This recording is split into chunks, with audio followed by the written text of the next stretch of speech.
Hello बच्चों, welcome to breathe biology. This is doctor Anupama और आज मैं लाई हूँ बहुत इंटरेस्टिंग क्वेश्चन जो रिलेटेड है आजकल के हमारे हॉट टॉपिक से, जिसका नाम है कोरोना वायरस और कोविड-19। तो बच्चों, हम लोग इसमें से कुछ क्वेश्चन करने वाले हैं। इससे पहले कि वीडियो आगे बढ़े, मैं पहले ही बता देती हूँ, इस वीडियो में हम कुछ भी जीके रिलेटेड क्वेश्चन नहीं करने वाले कि कोरोना का एपिसेंटर कहाँ था या इंडिया में लॉकडाउन कब से शुरू हुआ। ये सारी चीज़ें हम लोग नहीं करने वाले डिस्कस। यहाँ पर जितने भी क्वेश्चन डिस्कस होंगे they all are related to biology.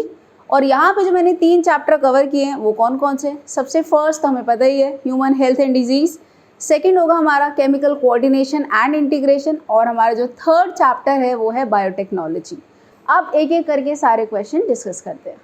So start करते हैं अपना फर्स्ट क्वेश्चन। तो फर्स्ट क्वेश्चन बच्चों हमारा क्या है? Genetic material of corona virus is. तो जेनेटिक जीनोमिक मटीरियल देखेंगे क्या है इसका? सिंगल स्ट्रैंडेड आरएनए होता है। ठीक है बच्चों, तो यहाँ से हमने इसको टिक कर लिया। हमारा आंसर क्या होगा? Single stranded RNA. इतना क्लियर है बच्चों? आपको यहाँ डायग्राम में दिख भी रहा होगा। ये मैंने एक रफ सा डायग्राम बनाया जिसमें आप देख रहे हो स्पाइक प्रोटीन है, लिपिड की बायलेयर है, अंदर हम देख रहे हैं उसका जेनेटिक मटीरियल है। इतना क्लियर है बच्चों? अब बढ़ते हैं अपने सेकंड क्वेश्चन की तरफ। तो बच्चों ये जो सेकंड क्वेश्चन है ये मुझे लगता है आप सबको आता होगा। बहुत महीने तक हम लोगों ने कॉलर ट्यून सुनी है, उसमें सारी चीज़ें बताई है, वही सारी चीज़ें यहाँ पे लिखी हुई हैं। तो जो कोरोना वायरस है वो ट्रांसमिट कैसा होता है बच्चों, ये देखते हैं options. When a person sneezes or cough, droplets spread in air or fall on ground and nearby surfaces। तो ये वाली बात तो भाई सही है कि जब कोई पर्सन स्नीज कर रहा है, कफ कर रहा है, तो उससे जो ड्रॉपलेट है वो एयर में स्प्रेड कर जा रहा है, ग्राउंड पे गिर जा रहा है, तो उससे हो सकता है।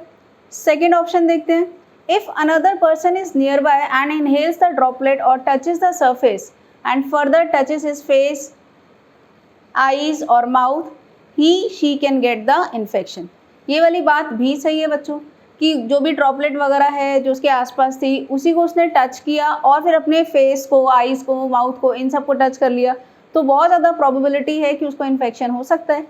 सी में क्या बोला गया है? If the distance is less than 1 metre from affected individual. ये वाली बात भी सही है। तो ये तीनों बातें सही है भाई। तो हमारा यहाँ पे करेक्ट आंसर क्या हुआ? All of these. तो ये मुझे लगता है आप सबको आता ही होगा। अब बढ़ते हैं अपने थर्ड क्वेश्चन की तरफ। तो बच्चों ये जो थर्ड क्वेश्चन है ये हमारा more of related to chemical coordination and integration chapter से है। तो देखो इसमें क्या पूछा गया है? कोविड-19 is more dangerous for elderly due to less amount of. किस चीज़ का अमाउंट कम होगा जिसकी वजह से हम देखते हैं जो एल्डर लोग हैं वो ज़्यादा प्रोन है इस डिजीज़ के लिए। तो पहले तो सोचो ऐसी क्या चीज़ है जो आप में और जो ओल्डर लोग में, कोई चीज़ है जिसका हम देखेंगे अमाउंट कम है। क्या चीज़ होगा? इम्यूनिटी, है ना? तो वो इम्यूनिटी कम क्यों होती है ओल्डर लोगों में? उसका रीज़न क्या है बच्चों? आपको याद होना चाहिए, हमने पढ़ा हुआ है एंडोक्राइन चैप्टर में कि जो थाइमस ग्लैंड होता है, हम देखते हैं आफ्टर अ टाइम देखते हैं उसका साइज़ डिक्रीज़ करने लग जाता है। अब अगर उसका साइज़ डिक्रीज़ कर रहा है तो उसकी जो सिक्रीशन है विच इज़ थाइमोसिन, वो भी क्या हो जाएगी? कम होने लग जाएगी। और थाइमस ग्लैंड को हम क्या बोलते हैं? Throne of immunity. तो भाई वही हमें इम्यूनिटी प्रोवाइड कर रहा है, उसमें से निकलने वाला सिक्रीशन कम हो जाएगा तो इम्यूनिटी क्या हो जाएगी? कम हो जाएगी।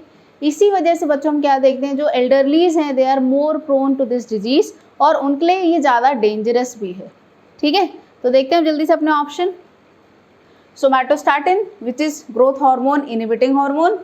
थाइमोसिन, यस ये आंसर हो सकता है हमारा। इंसुलिन, इंसुलिन से ऐसा कोई लेना देना नहीं है।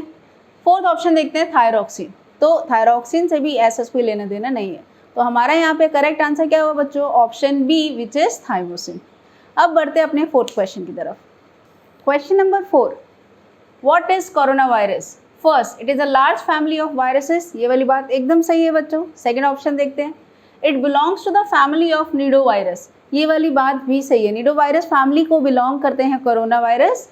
तो इससे हमें ये समझ में आ रहा है ये दोनों ऑप्शन तो एकदम सही है। आगे बढ़ते हैं, both A and B are correct. ये वाली बात भी सही हो गई। और डी ऑप्शन में क्या बोला है? Only A is correct. ये गलत हो गया बच्चों, क्योंकि ये दोनों जो है हमारे ऑप्शंस करेक्ट है। तो हम देखेंगे हमारा करेक्ट आंसर क्या हो गया? Option C. अब बढ़ते हैं बच्चों क्वेश्चन नंबर 5 की तरफ। Question number 5, which of the following disease are related to corona virus? इनमें से कौन सी डिजीज है जो कोरोना वायरस से रिलेटेड है? First, MERS. मर्स क्या होता है बच्चों? Middle East respiratory syndrome. Second है हमारे पास सार्स।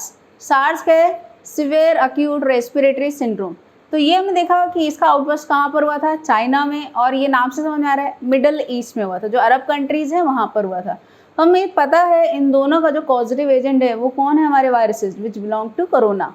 ओके, तो इसलिए इसमें हम देखेंगे कि which of the following disease are related to corona virus, ये दोनों ही हो गई। तो हमारा करेक्ट आंसर यहाँ पे क्या होगा बच्चों, option C, both A and B. ठीक है, अब बढ़ते हैं क्वेश्चन नंबर 6 की तरफ। क्वेश्चन नंबर 6 देखते हैं बच्चों, from where did corona virus gets its name. तो ये वाला नाम कहाँ से पड़ा, कोरोना। देखो बच्चों, कोरोना वर्ड कहाँ से, एक लैटिन वर्ड से आया जिसका नाम है कोरोनम। अब ये कोरोनम का मतलब क्या होता है, इसका मतलब होता है क्राउन। आपने कहीं और भी पढ़ा होगा कोरोना, आपने पढ़ा होगा ओवम के अराउंड एक लेयर होती है जिसको हम कहते हैं कोरोना रेडिएटा। उसको इसलिए बोला जाता है क्योंकि वहाँ पे सेल्स जो हैं किसकी तरह अरेंज है, लाइक अ क्राउन। तो यहाँ पर भी हम क्या देखेंगे बच्चों, ये जो वायरस है ये लिपिड की बाइलेयर है। यहाँ पर हम देख रहे हैं इस तरीके से प्रोटीन के स्पाइक्स हैं, ये एक क्राउन जैसा अपीयरेंस देते हैं। ठीक है, तो इसीलिए हमने इसको बोला कोरोना वायरस। अब देखते हैं options. So first option due to crown like projection, यही हमारा सही हो गया। बाकी भी देख लेते हैं, due to leaf like projection नहीं। थर्ड देखते हैं हम लोग, due to their surface structure made up of lipid, इसकी वजह से नहीं बोल रहे हम लोग। और फोर्थ है हमारे पास नन ऑफ दीज। तो बच्चों यहाँ से हमारे पास आ गया हमारा correct answer which is option A, due to crown like projections. वो प्रोजेक्शंस क्या है बच्चों, देख रहे हो आप ऐसे स्पाइक्स से हैं। ठीक है, तो अब हम बढ़ते हैं अपने नेक्स्ट क्वेश्चन की तरफ। तो बच्चों क्वेश्चन नंबर 7 में पूछा गया है कि कोरोना वायरस से होने वाले इन्फेक्शन का इंक्यूबेशन पीरियड कितनी देर का होता है। तो सबसे पहले हमें पता होना चाहिए इंक्यूबेशन पीरियड होता क्या है। बच्चों, जब पैथोजन हमारी बॉडी के अंदर एंटर करता है और जब हमारा सिम्टम अपीयर करता है, तो इन दोनों के बीच का जो पीरियड है उसको हम बोलते हैं इंक्यूबेशन पीरियड। फिर से बता रही हूँ, entry of pathogen and appearance of first symptom, इन दोनों के बीच का जो पीरियड है उसको हमने क्या बोला, इंक्यूबेशन पीरियड। अब हम देखते हैं बच्चों, इससे जो होने वाला इन्फेक्शन है उसका इंक्यूबेशन पीरियड क्या होता है। आपने सुना होगा कि कितने टाइम के लिए सेल्फ क्वारंटीन में चला जाना चाहिए अगर आप किसी इन्फेक्टेड पेशेंट के कॉन्टैक्ट में आए हो, कितना बोलते हैं, 14 दिन।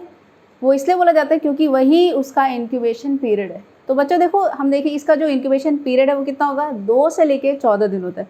मिनिमम 2 दिन लगते हैं, उसमें हम देखेंगे। तो 2 से 14 हमारा करेक्ट आंसर हो गया। अब देख लेते हैं यहाँ पे ऑप्शंस। तो ऑप्शन हम देखेंगे option B which is 2 to 14 days. इतना क्लियर है बच्चों। अब बढ़ते हैं अपने 8th क्वेश्चन की तरफ। क्वेश्चन नंबर 8 देखते हैं बच्चों, which test is done for detection of covid.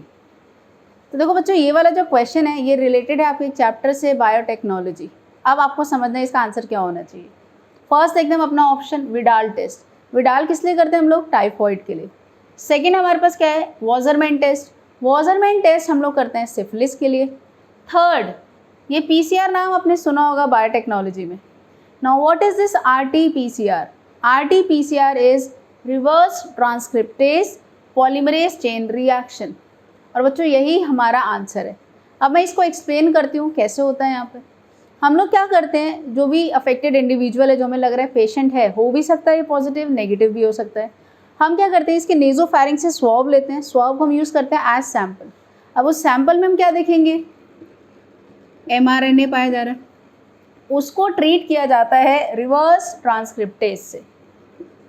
Reverse transcriptase से ट्रीट करने के बाद क्या होता है बच्चों, it gets converted into complementary DNA। अब क्या करते हैं, इसको हाइब्रिडाइज करते हैं हम लोग किससे, probe of corona virus. So hybridize करते हैं विद प्रोब। अब देखो बच्चों, अगर ये ऑटो रेडियोग्राफी फिल्म में विजिबल है तो क्या होगा, ये वाला पेशेंट पॉजिटिव होगा, क्योंकि वहाँ पे क्या हो गया, ये आपस में लिंक कर गए होंगे। तो अगर ये ऑटो रेडियोग्राफी फिल्म में विजिबल है तो हम क्या देखेंगे, जो पेशेंट है वो कैसा है, पॉजिटिव। और यही अगर हम देखें कि फिल्म में नहीं आया, मतलब पेशेंट कैसा होगा, नेगेटिव। इतना क्लियर है बच्चों, क्योंकि यहाँ पे प्रोब के साथ ये लिंक कर गया होगा, तभी तो हम देखेंगे रेडियोग्राफी फिल्म में दिखेगा। और अगर दिखा मतलब पेशेंट कैसा हो गया, पॉजिटिव। और अगर फिल्म में नहीं दिखा मतलब उनकी लिंकिंग नहीं हुई, जिसकी वजह से हम क्या देखेंगे, जो पेशेंट है वो क्या होगा, नेगेटिव। तो इसलिए हमारा यहाँ पे करेक्ट आंसर क्या है, option C which is RT-PCR। अब बढ़ते हैं बच्चों नेक्स्ट क्वेश्चन की तरफ। 9th क्वेश्चन देखते हैं बच्चों, mild symptoms of corona virus infection are. अब कोरोना वायरस इन्फेक्शन में क्या क्या सिम्टम्स आते हैं, जो माइल्ड सिम्टम्स हैं वो देखते हैं बच्चों। फीवर होता है, सही बात है। कॉफ होता है, ये भी बात सही है। डिस्निया, डिस्निया क्या होता है भाई, डिस का मतलब क्या होता है, डिफ़िकल्टी, पेनफुल। निया वर्ड हम यूज़ करते हैं ब्रीदिंग के लिए, तो कैसा होगा, डिफ़िकल्टी इन ब्रीदिंग, ये वाली चीज़ भी होती है। तो ये सब सारे ऑप्शन हैं, तो हमारा करेक्ट आंसर क्या होगा बच्चों, ऑल ऑफ दीज। इतना क्लियर है बच्चों। अब हम बढ़ते हैं आज के हमारे आखिरी क्वेश्चन की तरफ। तो बारी हमारे लास्ट क्वेश्चन की, which system of human body is most commonly affected by कोविड-19। अब सबसे पहले हमें पता होना चाहिए कोविड-19 क्या है बच्चों। यहाँ पे को का मतलब है कोरोना, वी का मतलब क्या हो गया यहाँ पे हमारा वायरस, और डी का मतलब हो गया डिजीज़। तो कोरोना वायरस डिजीज़, वहाँ से वर्ड क्या आ गया हमारे पास, कोविड-19 का मतलब यहाँ पे क्या है, ये जो डिजीज़ थी हमारी अराइज करी ईयर 2019 में। ठीक है बच्चों, तो ये जो क्वेश्चन है ये हमारा पुराने क्वेश्चन से ही रिलेटेड है, जो हमने क्वेश्चन नंबर 9 देखा था। उसमें क्या क्या देखा था हमने, क्या क्या सिम्टम्स थे, फीवर, कॉफ एंड डिस्निया। उसमें 2 सिम्टम तो हम देखते हैं क्या क्या है, कॉफ है और डिस्निया है, which are related to what, which kind of system. देखो भाई इनमें से कौन सा होगा, रेस्पिरेटरी सिस्टम। तो हमारा करेक्ट आंसर क्या होगा, रेस्पिरेटरी सिस्टम। तो हम देखेंगे माइल्ड निमोनिया लाइक सिम्टम्स भी आ जाते हैं कोविड-19 में। तो बच्चों जितने भी क्वेश्चन हैं जो मैंने कराए वो सफिशेंट हैं, एंड आई नो आपने मोस्टली सॉल्व कर लिए होंगे। आप लोग बस घबरा जाओगे देख के कि हाँ कोरोना वायरस आ गया तो शायद हमें नहीं आता होगा, बट वो सारी चीज़ें आपकी बुक्स में ही हैं, आपके मॉड्यूल में ही हैं। बस तरीका अलग हो जाएगा, क्योंकि कोविड या कोरोना आ जाएगा तो बच्चे आमतौर पे घबरा जाते हैं। कुछ घबराने की ज़रूरत नहीं है, सारा जितना भी मैंने आपको पढ़ाया was a part of your curriculum. इतने तक ही लिमिटेड रखना, इससे आगे जाने की ज़रूरत नहीं है। कुछ एक चीज़ें मैं और बता दी जो एडिशनल आपको पता होना चाहिए, बट ज़रूरी नहीं है वो आएगा ही, बट सुन लो। तो क्या क्या चीज़ होती है, सबसे पहले हम देखते हैं पोटेंट ड्रग कौन सी जो हम लोग यूज़ करते हैं कोविड के लिए, वो कौन सी है। सो पोटेंट ड्रग जो है वो है हाइड्रोक्सी क्लोरोक्वीन। ठीक है, हाइड्रोक्सी क्लोरोक्वीन जो है हमारा पोटेंट ड्रग है, जो यूजुअली हम देख रहे हैं इस डिजीज़ में यूज़ किया जा रहा है। अब हम देखते हैं इसका जो मोड ऑफ स्प्रेड है, किस किस तरीके से ये स्प्रेड हो सकता है। तो स्प्रेड हम देखेंगे नेज़ल म्यूकस से हो सकता है, एयरबोर्न ड्रॉपलेट, ठीक है, इससे हो सकता है, या हम देखेंगे कोई भी चीज़ हम टच करें उससे भी हो सकता है। सो कॉन्टैक्ट से हो सकता है। इन सारी चीज़ों से हम देख रहे हैं, कफिंग से हो रहा है तो जो उसमें हम देख रहे हैं ड्रॉपलेट आ रहा है, ये सारी चीज़ें जो हैं इसकी वजह से स्प्रेड हो रहा है। अब हम देखते हैं बच्चों ये किस टाइप की डिजीज़ है। तो ये जो टाइप है ये कैसा है हमारा, पैंडेमिक।